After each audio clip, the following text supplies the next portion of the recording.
Hola mundo, estamos aquí una vez más en este Hasayé y hoy día nos acompaña nuestro queridísimo profesor Hernán Dinamarca. Hernán Dinamarca es escritor, es investigador, comunicólogo, ha escrito distintos libros, ensayos en relación con la sustentabilidad. Uno de esos libros es Ser o Perecer. Ya el título de por sí nos dice todo, ¿no? Ser o perecer. ¿Quiénes? ¿Quiénes seremos? ¿Quiénes pereceremos? ¿O quiénes viviremos? Profesor, un gusto volver a verlo en nuestro programa Hasayé, querida compa de ruta, filósofa, filosa. Hola, hola Claudia, hola Hernán, qué alegría estar reunidos aquí. Lo que hace la virtualidad, ¿no? Porque estamos cada uno bien lejos y desde que nos encontramos por allá por el 2017 en el ramo de cultura y modernidad que nos hacía Hernán Dinamarca, que hemos comenzado también una ruta de acercamiento a lo que implica pensar la cultura, pensar la sostenibilidad, pensar la vida y cómo la habitamos. Eh, y en eso nos ha acompañado harto Hernán. Entonces, estoy muy contenta de que esté acá con nosotros. Y para partir, bueno, como planteaba Claudia, Hernán es una persona que se ha dedicado mucho al estudio de la sustentabilidad eh, y, y, de la sostenibilidad también. Y en este libro que tú mencionabas, Ser o Perecer, que Hernán me podrá corregir, es del 2015, ¿no? 2012. 2012. Desde ese tiempo hasta ahora han pasado más de 10 años y nos gustaría mucho escuchar cuál es tu impresión de lo que escribiste en ese tiempo y cómo lo ves ahora, ¿no? Y cómo lo ves sobre todo siendo director de una empresa que se dedica a la conservación eh, y, y, también tal vez invitarte a que lo mires no tanto como desde, desde los objetivos que tenemos, sino tal vez comentarnos acá qué preguntas incómodas nos podríamos hacer respecto a eso hoy día, ¿no? Más que seguir pensando o hablar de los principios de sostenibilidad o de desarrollo, estamos en una época en la que se han nublado varias esperanzas que habían anteriormente. Entonces, tal vez también hoy día invitarte a preguntarnos o enunciar las preguntas incómodas que es necesario hacernos hoy día respecto a la conservación, a la sustentabilidad y a la sostenibilidad. Así que te damos la palabra. Muy bienvenido. Gracias por acompañarnos en esta hora de vida. Ya, gracias. Oye, buena pregunta introductoria, harto que decir. Respecto a lo primero, yo creo que en estos 10 12 años, el tema de la sustentabilidad, así como el tema ecológico en general, la buena noticia es que ha ido como expandiéndose en términos de ampliando el campo de seres que hoy día, de manera consciente, están por la sustentabilidad, están por la ecología. Las nuevas generaciones ya incluso vienen con el switch armado. Entonces, en ese sentido ha sido un cambio bastante positivo, sin duda.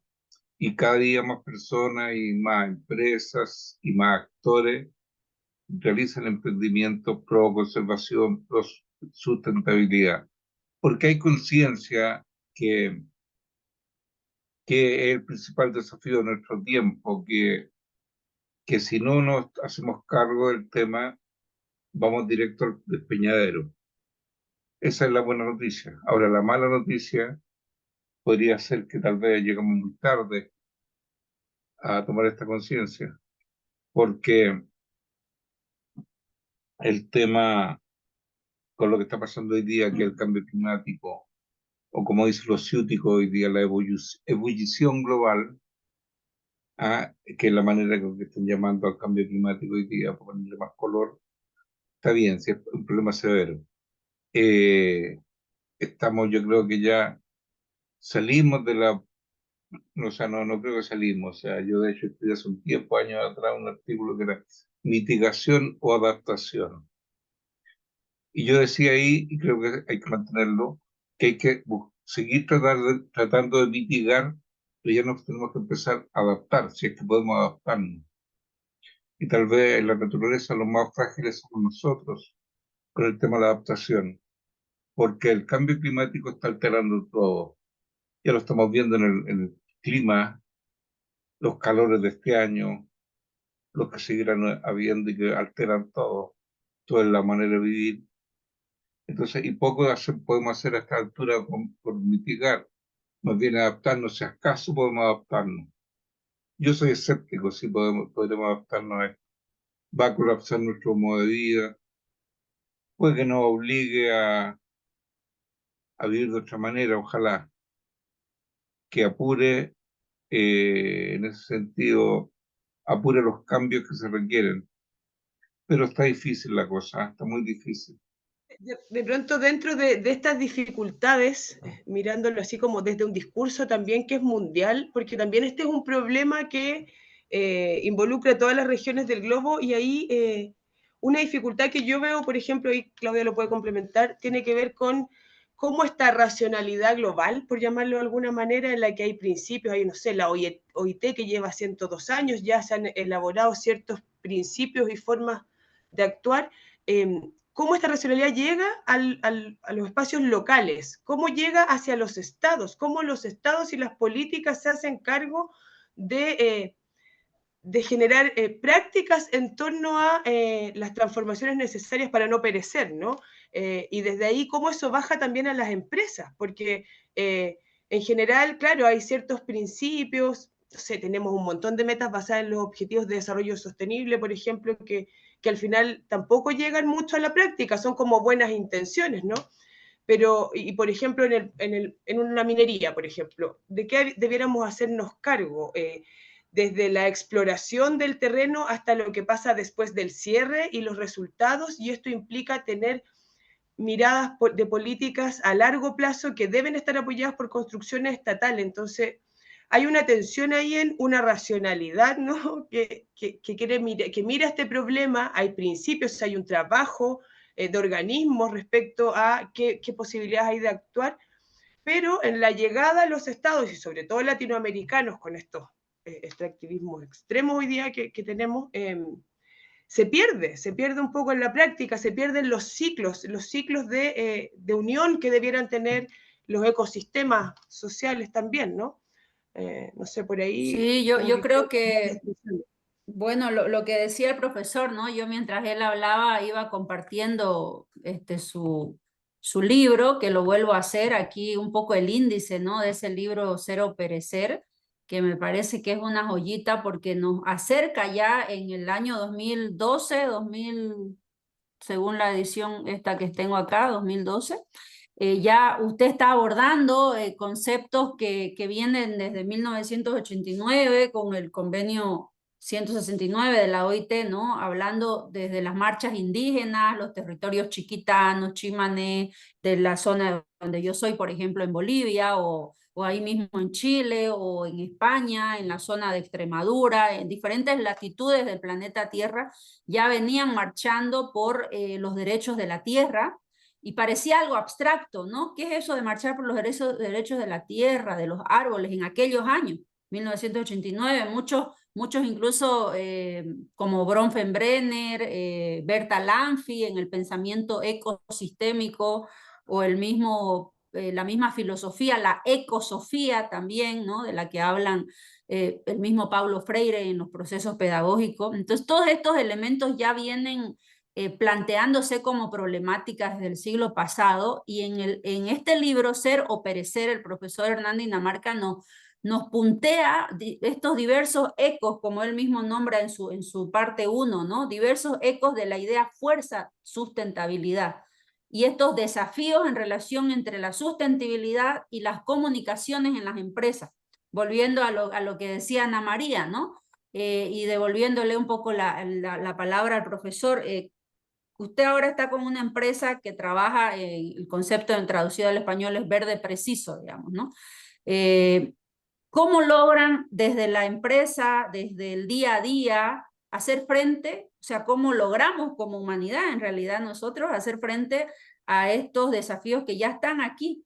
El cambio climático ya llegó, los incendios de marzo en Chile, ahora los incendios en la Chiquitania, en la Amazonia boliviana otra vez, las Y en, inundaciones, ¿no? y en Canadá y en Europa. En Canadá, en Alemania, exactamente, en todas partes. Aquí en Salamanca mismo, este año, yo estoy en la Universidad de Salamanca este último año, y aquí mismo a los alrededores, ¿no? La sequía o el desborde del río Tormes en diciembre pasado. Entonces, ¿cómo desde la empresa que usted ahora mismo asume y trabaja día a día se puede hacer frente a estas emergencias, que ya son emergencias ya, Sí, bueno, urgencias?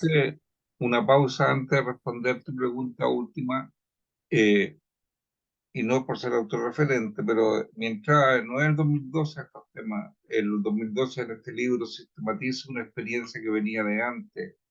Yo el año 89 ya empecé a reflexionar y a escribir sobre estas cosas y me tocó dirigir durante muchos años la revista Canero por una sociedad ecológica y la revista de pensamiento político Plaza Pública, que fue bien importante en Chile, y ambas metieron estos temas de manera bastante anticipada en la reflexión en Chile.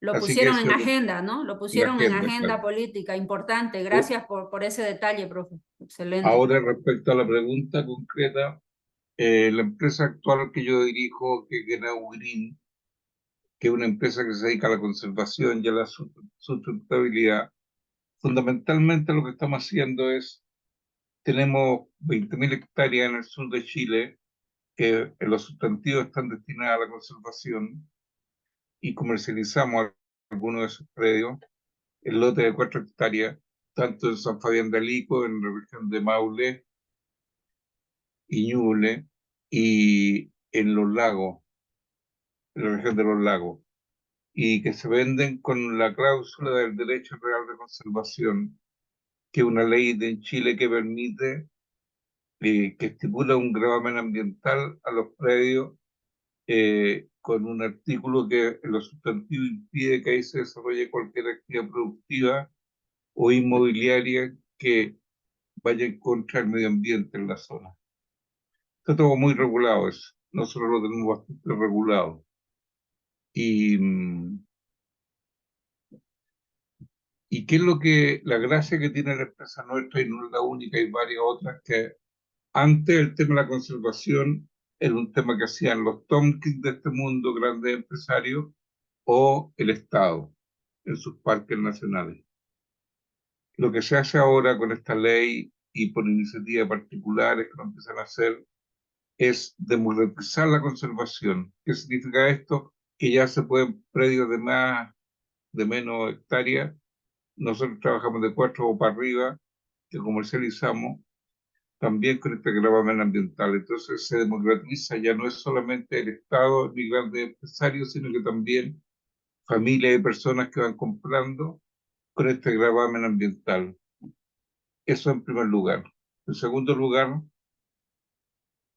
nosotros lo decimos en nuestra página web, está súper claro esto en la entrada, que la nuestra invertir en conservación hoy día es una inversión inteligente. ¿Por qué es inteligente? Porque es rentable. Cualquier inversión hoy día en conservación se rentabiliza rápidamente, porque los predios limpios, con ecosistemas cuidados, valen más y cada día van a valer más. Entonces, en ese sentido, es una inversión inteligente porque es rentable. Y lo segundo y lo más importante, es una inversión ética porque apunta a la sustentabilidad de nuestros hijos e hijas, a la sustentabilidad entre generaciones. Es lo mejor que le podemos dar a nuestros hijos, heredarle un mundo más sustentable. Y conservar hoy día es condición para heredar un mundo más sustentable. Esos dos conceptos yo creo que son importantes y guían nuestra accionada, democratizar la conservación y un mundo, dotar un mundo más sustentable y además que es rentable para quien invierte en eso. Por eso nuestros predios están siendo muy comprados, tanto en San Fabián de Alico como en los lagos.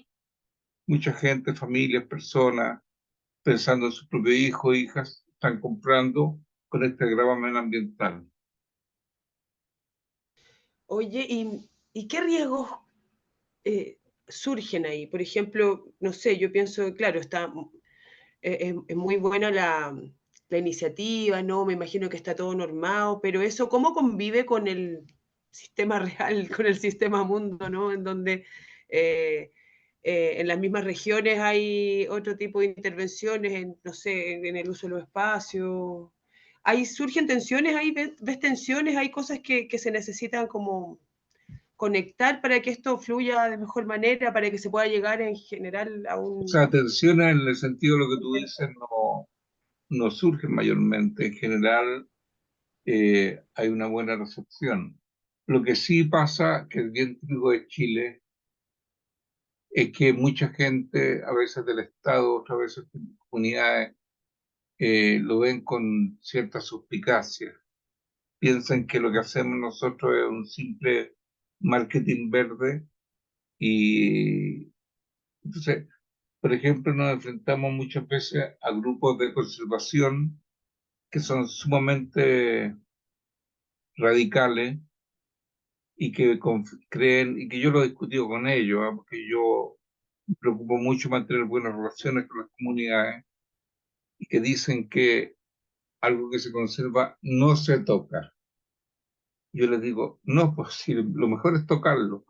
Si tú lo tocas con una lógica de sustentabilidad, está más protegido el lugar, porque si no lo tocas, está más sujeto sea a incendios, a veces los bosques se empiezan a autodestruir, en el sentido que se producen procesos naturales que se van autodañando. En cambio, si uno los toca con una lógica de sustentabilidad, es más seguro que se van a conservar bien.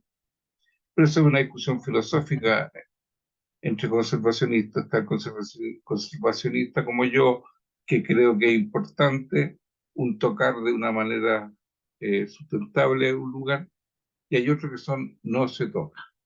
Y eso nos enfrentamos en esa tensión nosotros, no tanto con el Estado, sino que más bien con actores privados, comunidades que son conservacionistas 100%, pero no en un sentido positivo, a mi juicio, sino que en un sentido que a la larga es más perjudicial que bueno para el ecosistema. Habitar, No, ¿no? sí, El habitar, ¿cómo exacto. habitamos esto que conservamos? Somos, Claro, como lo hablábamos con Villarroel, porque somos, siempre digo mal la palabra, fiduciarios, Fiduciarios, y como judiciarios. fiduciarios. ¿no? Entonces, ¿y de qué manera hacerlo? ¿Cómo resguardar de verdad? ¿Cómo conservar en la acción de habitar? Eso.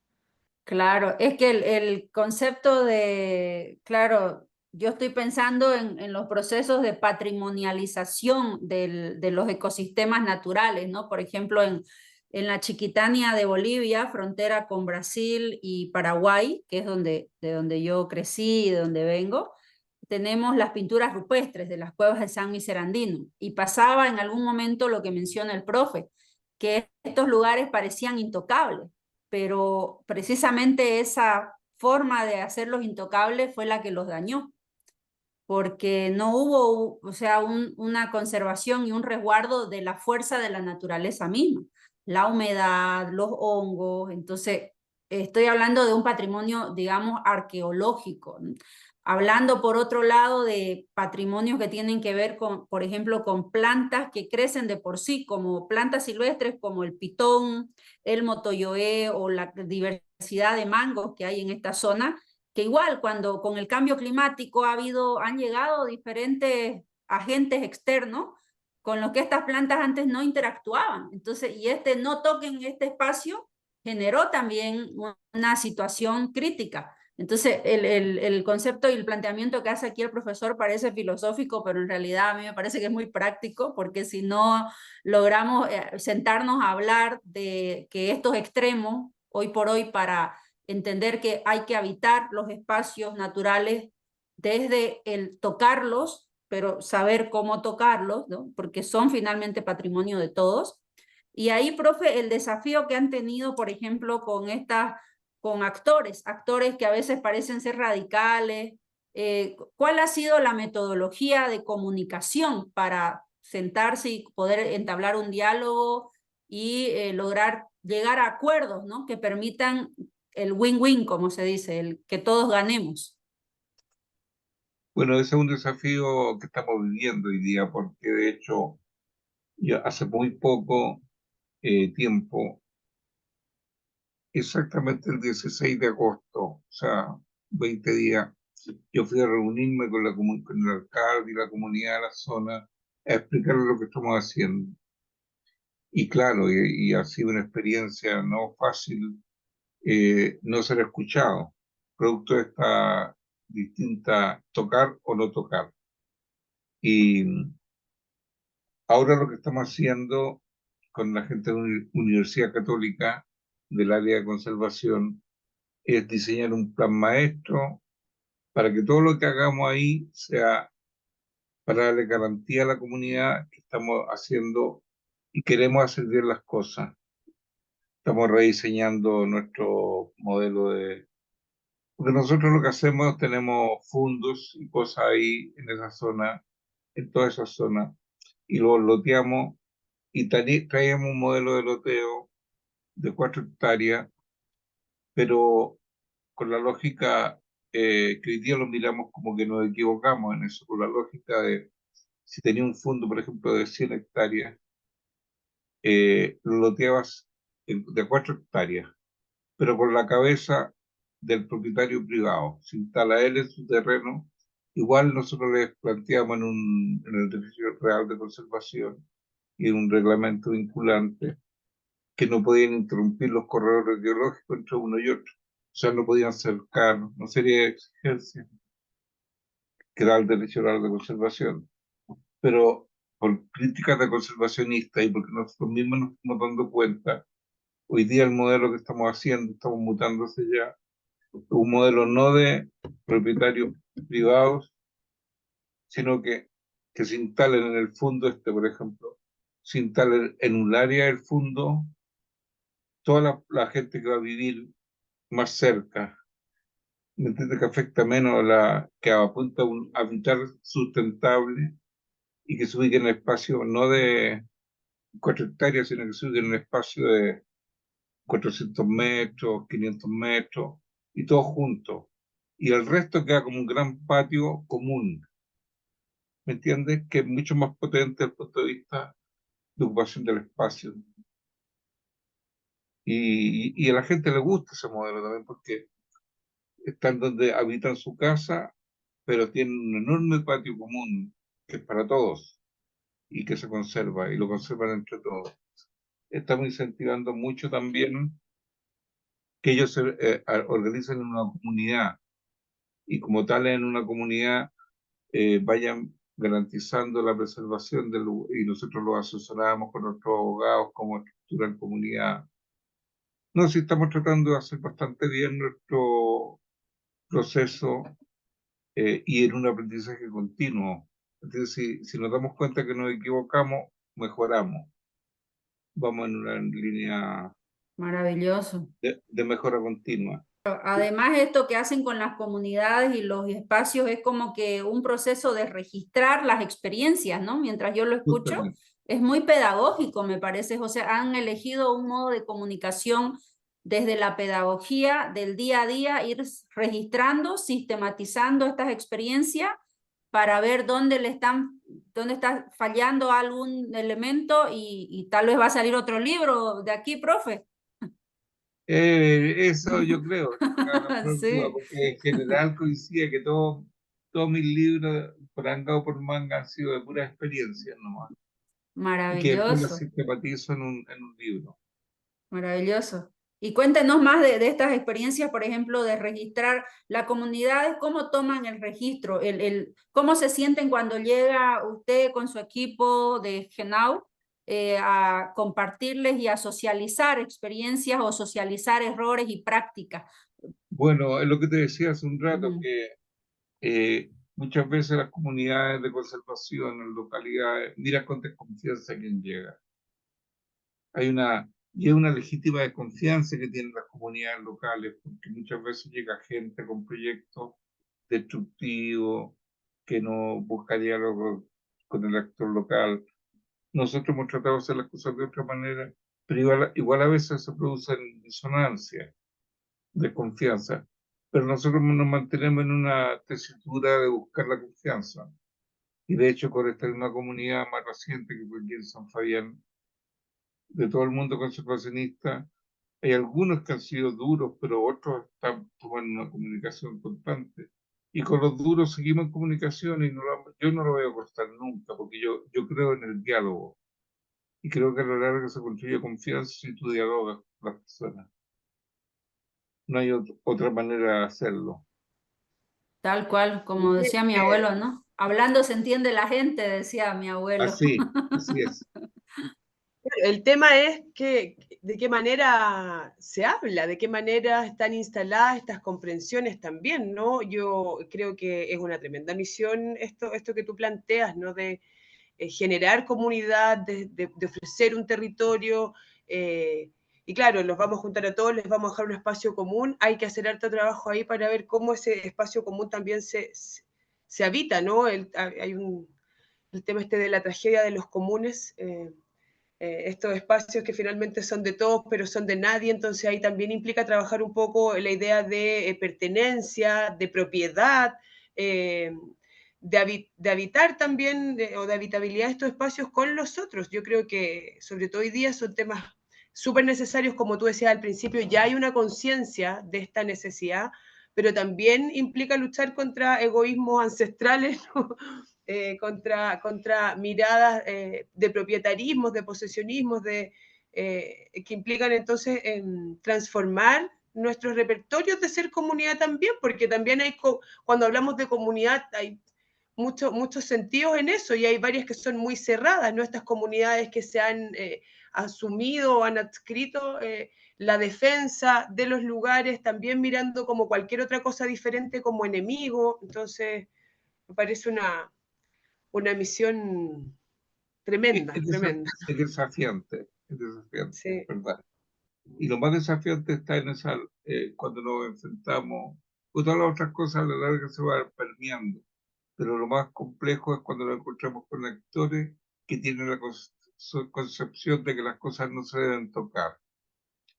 Ahí es complejo. Esa es la parte filosófica más difícil de enfrentar y cuesta que ellos nos den confianza y a nosotros nos cuesta seguir en un diálogo constructivo. Pero toda experiencia tiene complejidad y hay que seguir intentando, ¿no? Y como te digo, yo creo que la gracia nuestra, y lo digo responsablemente, como que en Aulín estamos haciendo cosas que son nuevas, esto de democratizar la conservación, esto de una inversión ética, una inversión rentable, no son triviales y mucha gente no las entiende a la primera, pero hay que remar nomás, hay que seguir remando. Y como decía ese dicho que es tan bonito, si ladran Sancho es porque cabalgamos. Si lo importante es uno tratar de ser coherente, consistente en lo que está haciendo y tener la flexibilidad para ir cambiando y tener capacidad para dialogar y seducir, en el sentido positivo de la palabra, al otro y escuchar, también escuchar. Pues si uno escucha, se da cuenta cuando el otro le está diciendo algo inteligente y sabio. Y uno ahí tiene que pegar el ajuste que haya que pegar. Y es lo que estamos tratando de hacer. En Genau Green trabajamos con ese espíritu. Y como te digo, tenemos 20.000 hectáreas en el sur bajo este modelo y vamos a seguir en un modelo de venta con conservación y nos encontramos con gente que se maravilla de inmediato y otra gente que se opone. Que en esto de la oposición, ¿no? Ahí estamos, y ahí lo hemos dicho varias veces con Claudia, y tú lo dices en Cero Perecer, estamos en una época de cambio, cambio de época, y esto también significa un despojo de certezas, ¿no? Tenemos Sí, que pues, enfrentarnos a ciertas certezas que se tienen que transformar, como las certezas respecto a la naturaleza, que son certezas que también generaron los problemas que fundamentan los problemas que le hemos causado a la naturaleza misma, como que hay que dejarla sola o que era inagotable. Hay un montón de comprensiones también respecto a lo que se puede hacer que hoy son distintas y que implican abandonar ciertos modos de producción, ciertos modos de enfrentar el mundo en el que estamos, ¿no? A propósito de lo que también decía al principio de que esto tampoco es un tema nacional o solamente local. Esto implica una comprensión en el globo, digamos, y también Sí, cómo conversar con esa idea. por eso ya surgió un concepto que es bien bonito, es bien poderoso, y de ahí está bastante escrito, aquí en Chile también, en el mundo también, pero en Chile conservacionista bien bueno, impulsa el concepto habitar sustentable, cómo habitar un lugar de una manera sustentable. Y eso nosotros lo hemos incorporado mucho, hemos aprendido mucho al concepto, nos hemos equivocado en los primeros momentos, porque yo creo que era un error esto de agarrar un fondo, dividirlo en 4 hectáreas y cada uno en propiedad privada, y que cada uno hiciera lo que quisiera en su terreno. Y la gente le gusta, como tú dijiste hace un rato, el concepto, esto es mío. Entonces ahora estamos cambiando el modelo y apuntando, sí, va a tener lo suyo, pero lo suyo está aquí, todo juntito en esta parte, y el resto es un gran patio común para conservar también. Son aprendizajes que hemos ido haciendo.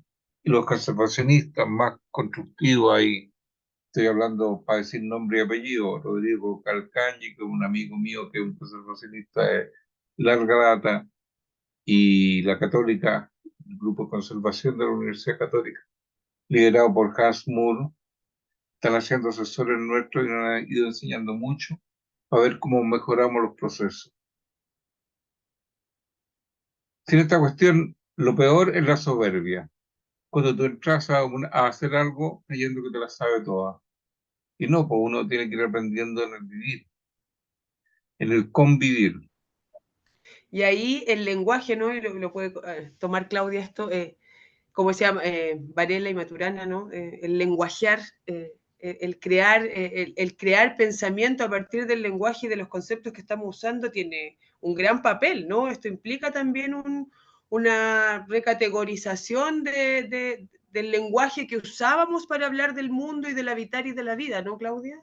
Sí, sí, yo creo que el profesor ahorita con esta experiencia que están teniendo en Genau, primero que nada agradecerle por lo que nos comparte, porque a mí me parece que desde esta sensibilidad que usted tiene para, como comunicador que es, para escuchar, ¿no? Para escuchar a sus interlocutores en estas comunidades, en la región de los lagos, escuchar no solamente el lenguaje expresado desde la palabra, sino escuchar sus paradigmas, escuchar desde qué lugar, desde qué estructura de pensamiento están articulando sus palabras, y este lenguajear se hace entonces más viable, ¿no? Porque una comunicación inviable sería lo contrario, ¿no? La arrogancia y el creerse que uno ya lo sabe todo cuando entra con su todoterreno al terreno, ¿no? Y resulta que no es así.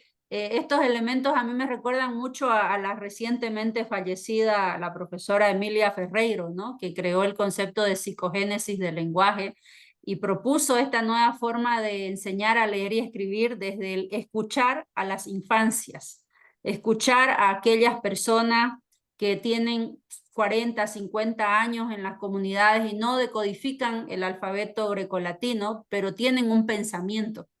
Y yo creo que aquí el diálogo se profundiza en el trabajo que usted hace día a día, porque yo lo noto hasta pedagógico, ¿no? Me parece ecopedagógico.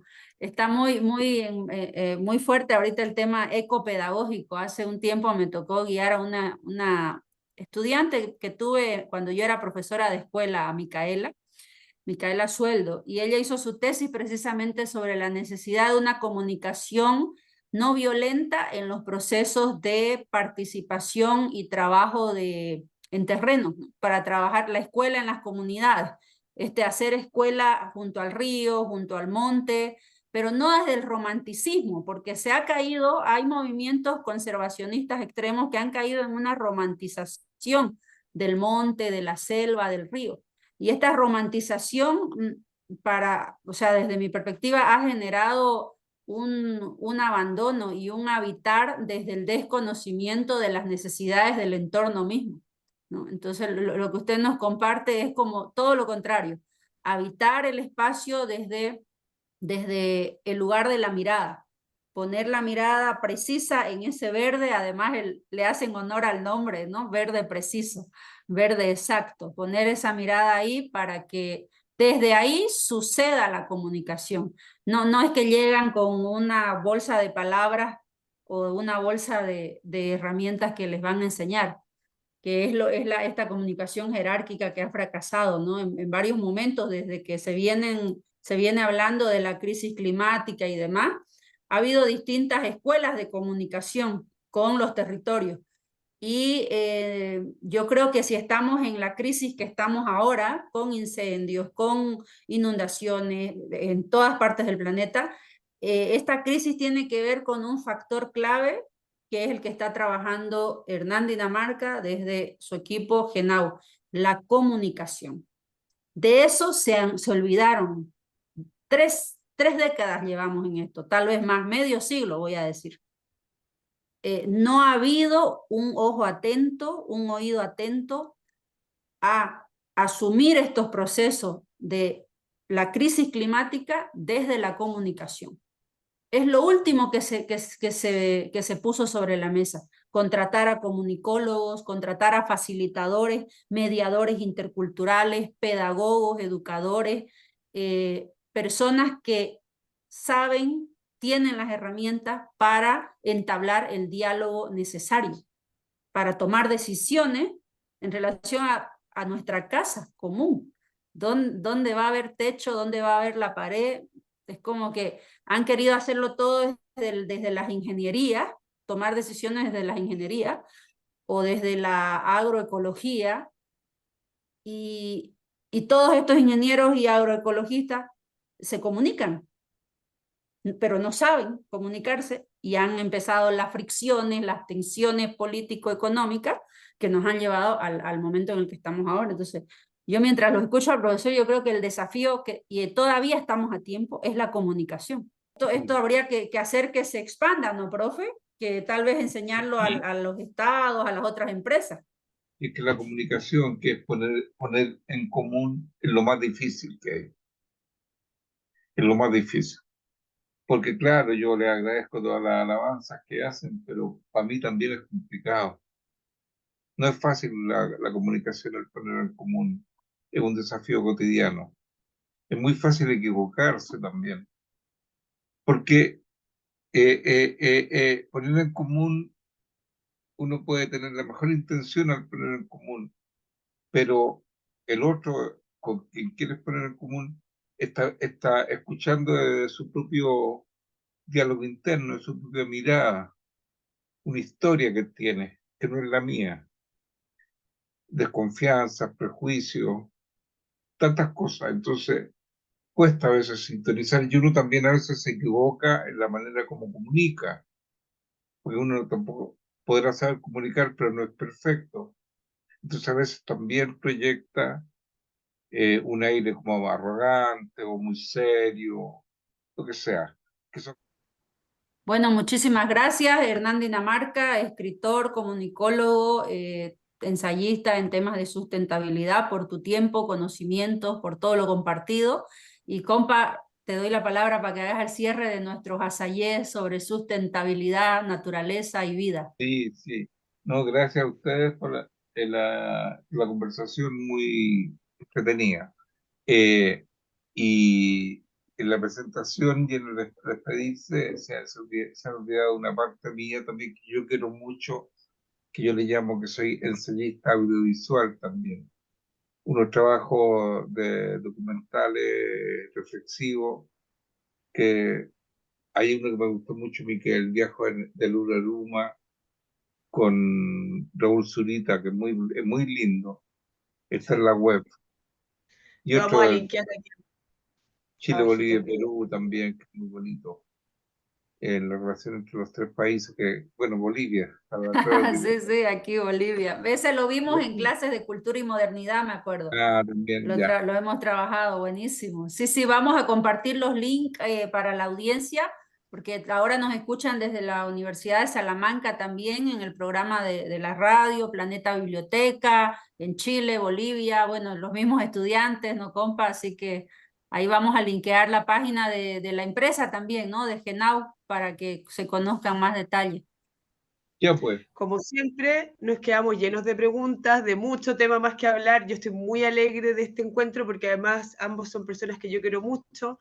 Hernán Dinamarca, que ya partió siendo nuestro profesor, pero yo lo considero un gran amigo, así que estoy muy agradecida de haber compartido este ratito, esta hora de vida con ustedes, y se nos quedan hartas otras ideas para nuevos Hasayés. Gracias, Hernán, gracias, ya Claudia, por gracias a este ustedes. Ya, tejido. chao.